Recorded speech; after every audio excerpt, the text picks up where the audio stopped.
India's number 1 varicose veins hospitals ఐబీసీను సంప్రదించండి. మీ నొప్పి లేని ప్రయాణాన్ని ప్రారంభించండి. వాగర్థావివ సంపృక్తౌ వాగర్థ ప్రతిపత్తయే జగతః పితరౌ వందే పార్వతీ పరమేశ్వరౌ.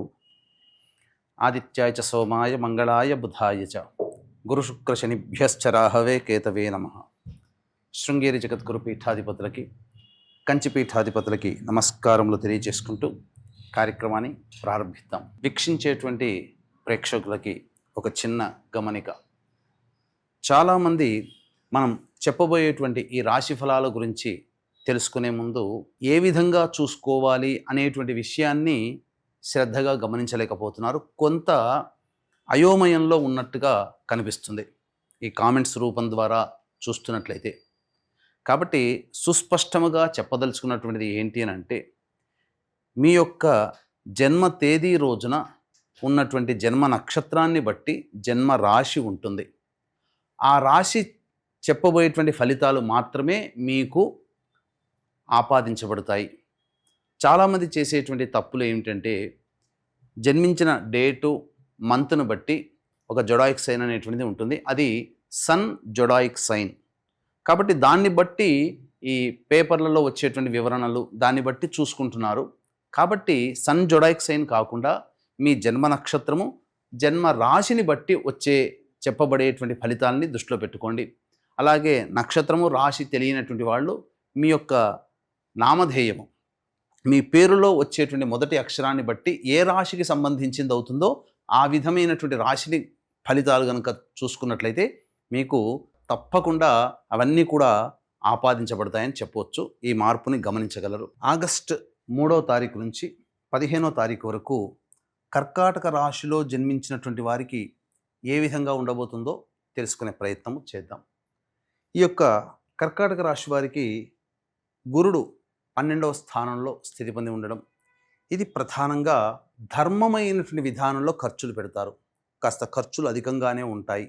అయితే చేసే ప్రతి ఖర్చుకి కూడాను తిరిగి శుభ ప్రతిఫలం అనేటువంటిది భవిష్యత్తులో పొందుతారు. వృధా ఖర్చు కానే కాదు. కాకపోతే పెద్దల యొక్క సహాయ సహకారం లేకపోవడం వల్ల స్వయం కృషితో మీరే ముందడుగు వేయాల్సినటువంటి పరిస్థితి అని చెప్పవచ్చు. అయితే శుక్రగ్రహ సంచార ప్రభావం మీకు అనుకూలంగా ఉన్నటువంటి సందర్భం కావున మిమ్మల్ని ఇష్టపడే వ్యక్తుల వలన మీరు ఆనందాన్ని పొందగలుగుతారు. విలువైనటువంటి వస్తువులు, ఆభరణాలు మీరు కొనుగోలు చేసే అవకాశం ఉంటుంది. మీ యొక్క హోదా, డాబుసరి ఇవన్నీ కూడాను మీకు సంఘంలో కాస్త గౌరవ మర్యాదలు తెచ్చిపెట్టే విధంగా ఉంటాయని చెప్పవచ్చు. అనగా సంఘంలో పేరు ప్రతిష్టలు పెరుగుతాయి. నూతన వ్యక్తుల యొక్క పరిచయము ఈ యొక్క గ్రహ సంచార ప్రభావంలో కలుగుతుంది. అయితే ప్రధానంగా రాశిలోనే రవి యొక్క సంచార ప్రభావం, ఇది కాస్త ఆలోచించాల్సినటువంటిది. చేస్తున్నటువంటి వృత్తి, ఉద్యోగ, వ్యాపారాల్లో నేను, నాది అనేటువంటి అహం అనేది రాకుండా మనము అనుకొని కలుపుకునే తత్వముగా ఉంటే ఈ 15వ తారీఖు వరకు వచ్చే సమస్యలు కింది స్థాయి వాళ్ళతో కావచ్చు, అధికారులతో వల్ల కావచ్చు, లౌక్యంతో వ్యవహరిస్తూ ఈ యొక్క సమస్యల్ని మీరు అధిగమించగలుగుతారు. వృత్తి వ్యాపారాల్లో కూడా ఎదుటి వాళ్ళతో కన్విన్సింగ్ మెంటాలిటీతో కనుక ఉన్నట్లయితే మీరు చక్కగా లాభాల బాటన ఉంటారని చెప్పవచ్చు. లేకపోతే నాది అని ఎప్పుడైతే కలుగుతుందో తద్వారా ఇబ్బందులు అనేటువంటి కలుగుతాయి. ఎందుకంటే ఆ స్వభావాన్ని గ్రహ సంచారం మీకు కలగ చేస్తుంది కాబట్టి తెలియచేస్తున్నాను. ఇక బుధుని యొక్క సంచార ప్రభావం కనుక చూసుకున్నట్లయితే ఈ యొక్క బుధగ్రహ సంచార ప్రభావము రాశిలోనే ఉండడము, అలాగే వక్రీకరించున్నటువంటి కారణం ఇక్కడ గమనించాల్సింది ఏంటంటే బద్ధకాన్ని కలగచేస్తూ ఏ పని యందు ఆసక్తి కలగకుండా ఉండడం, శరీరము కాస్త అనారోగ్యాన్ని చేసే విధంగా ఉండడం, తద్వారా ఏ పని ముందుకు సాగపోవడం, అలాగే వక్రీకరించినటువంటి కారణం చేత ఖర్చులు అధికంగా ఉంటాయి. ఏమవుతుంది? ఆలోచనల ద్వారా ఖర్చులు. అంటే ఏదైతే మీరు స్టాక్స్ రూపంలో కావచ్చు, ఇతరులకి అప్పిచ్చే విధంలో కావచ్చు, లేదా ఇతరులకి సహాయ సహకారాలు చేయడం ద్వారా కావచ్చు, ఏది ఏమైనప్పటికీ కూడాను మీ ఆలోచనల ద్వారానే చేసేటువంటి ప్రతి పని మీకు నష్టాన్ని తీసుకొని వస్తుంది. కాబట్టి 1కి 2 సార్లు జ్ఞానముతో ఆలోచించి ముందడుగు వేయండి. ఎందుకంటే ఇప్పుడున్నటువంటి 15 రోజుల సమయం గడిస్తే మంచిదే, మిగతా గ్రహ మార్పు జరుగుతుంది కాబట్టి అనుకూలంగా ఉంటుందని చెప్పవచ్చు. ఇక కేతుగ్రహ సంచార ప్రభావము, ఇది సామాన్యమైనటువంటి ఫలితాలను ఇస్తుంది.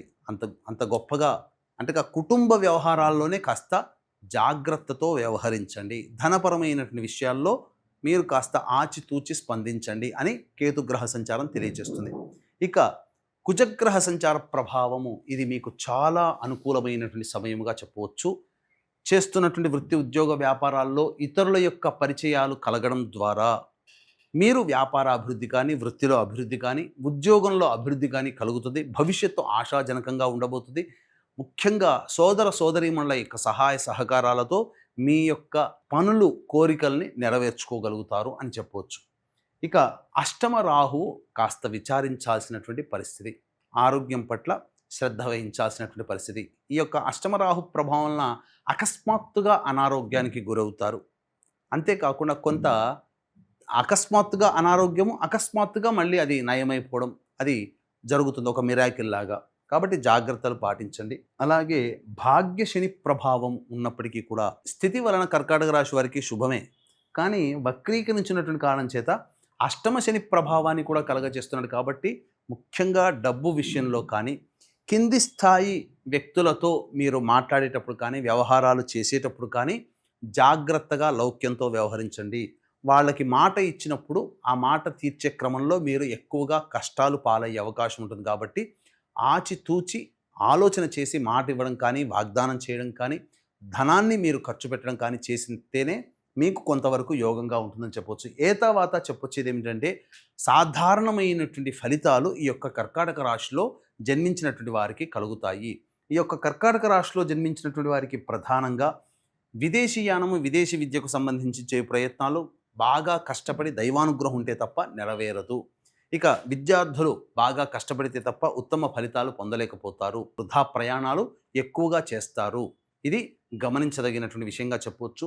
ఈ కర్కాటక రాశిలో జన్మించినటువంటి యువతీ యువకులకి వివాహ సంబంధాల యొక్క విషయాలలో కాస్త జాగ్రత్తలు పాటించండి.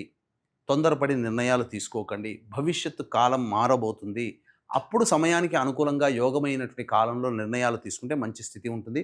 అలాగే సంతానం కోసం ఎదురు చూసేటువంటి వ్యక్తులకి ఇది చాలా చక్కటి శుభమైనటువంటి సమయంగా చెప్పవచ్చు. అనుకూలమైనటువంటి సంతానం భవిష్యత్తులో కలుగుతుంది.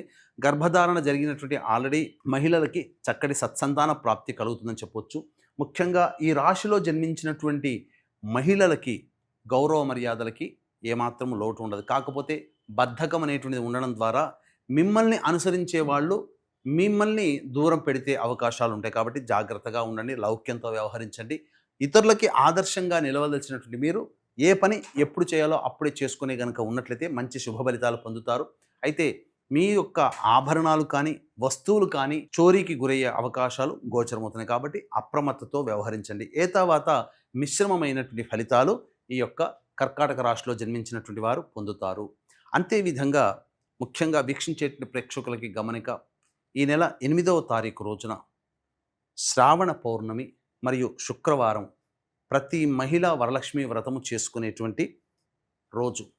కాబట్టి ఆ రోజున శ్రావణ లక్ష్మీ దేవత యొక్క అనుగ్రహం కోసమై వివాహ సమస్యలు, విద్యా సమస్యలు, దాంపత్య సమస్యలు, అనారోగ్య సమస్యలు, ఆర్థిక వ్యాపార పరమైనటువంటి సమస్యలు, ఈ సమస్యలతో బాధపడేటువంటి వాళ్ళతో పాటుగా మేష, మిథున, కర్కాటక, సింహ, కన్య, వృశ్చిక, ధనుసు, కుంభ, మీన రాశిలో జన్మించినటువంటి వారికి శనిదోష నివారణ హోమాలు అనేటివి జరిపించడం జరుగుతుంది. రాత్రి 9 గంటలకి ప్రారంభమవుతుంది. కాబట్టి సాయంత్రం 6 గంటల లోపల మీ గోత్రనామాదులు నమోదు చేసుకోవచ్చు. ఈ కార్యక్రమంలో పాల్గొనడం ద్వారా ప్రతి మహిళకి ఆ శ్రావణ లక్ష్మీదేవి యొక్క అనుగ్రహం పొందే అవకాశం సంపూర్ణంగా ఉంటుంది. ఈ కార్యక్రమంలో పాల్గొన్నటువంటి వాళ్ళకి పూజ చేసినటువంటి తామర మాల మీకు అందివ్వడం జరుగుతుంది. అవకాశం ఉన్న వాళ్ళు కార్యక్రమ తదనంతరం కాంటాక్ట్ చేసి మీ గోత్రనామాదులు నమోదు చేసుకోవచ్చు. ఇక తర్వాత రోజువారీ దైనందిన కార్యక్రమాల్లో 3వ తారీఖు నుంచి 15వ తారీఖు వరకు మంచి, చెడు, ఆదాయం, ఖర్చు ఏ విధంగా ఉండబోతుందో తెలుసుకునే ప్రయత్నం చేద్దాం. ముఖ్యంగా 3, 4, 5 తేదీలలో ప్రధానంగా మీ ఆరోగ్యం పట్ల శ్రద్ధ వహించాల్సినటువంటి పరిస్థితి. అనవసరమైనటువంటి వృధా ఆలోచనలు చేస్తారు. ఏ పని ముందుకు సాగదు. ఖర్చులు కూడా అధికంగానే ఉంటాయి. కాబట్టి జాగ్రత్తలు పాటించండి. 6, 7 మరియు 8, 9 తేదీలలో ఖర్చుకు మించిన ఆదాయం లభించడం ద్వారా మీ సమస్యలన్నీ పరిష్కరించుకోగలుగుతారు. విందులు, వినోదాల్లో కుటుంబ సభ్యులతో పాల్గొంటారు. మిత్రులతో ఆనందంగా గడుపుతారు.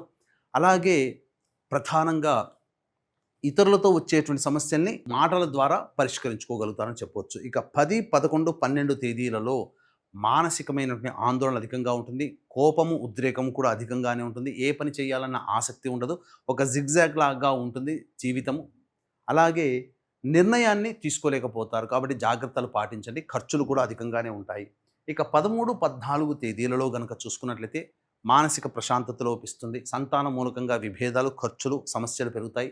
అలాగే ఆస్తి సంబంధించిన వ్యవహారాల్లో కాస్త ఉద్రేకానికి గురవుతారు, ఆ చర్చలు కూడా ముందుకు సాగుతాయని చెప్పవచ్చు.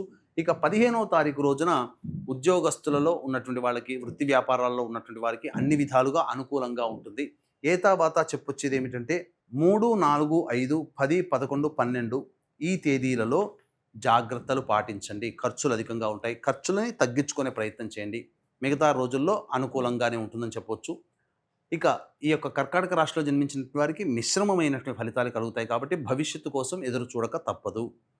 ఇక దేవతానుగ్రహం పొందే ప్రయత్నంలో భాగంగా వరలక్ష్మీ వ్రతము, శ్రావణ పౌర్ణమి కలిసి వచ్చినటువంటి అద్భుతమైనటువంటి రోజున మా పీఠమాధ్వర్యంలో జరిగేటువంటి వివాహ, ఉద్యోగ, దాంపత్య, అనారోగ్య మరియు రుణబాధల సమస్యల నివారణకు జరిగేటువంటి హోమాదుల్లో మీ గోత్రనామాదులు నమోదు చేసుకోవచ్చు. సర్వం శ్రీ ఉమామహేశ్వర పరబ్రహ్మార్పణమస్తు.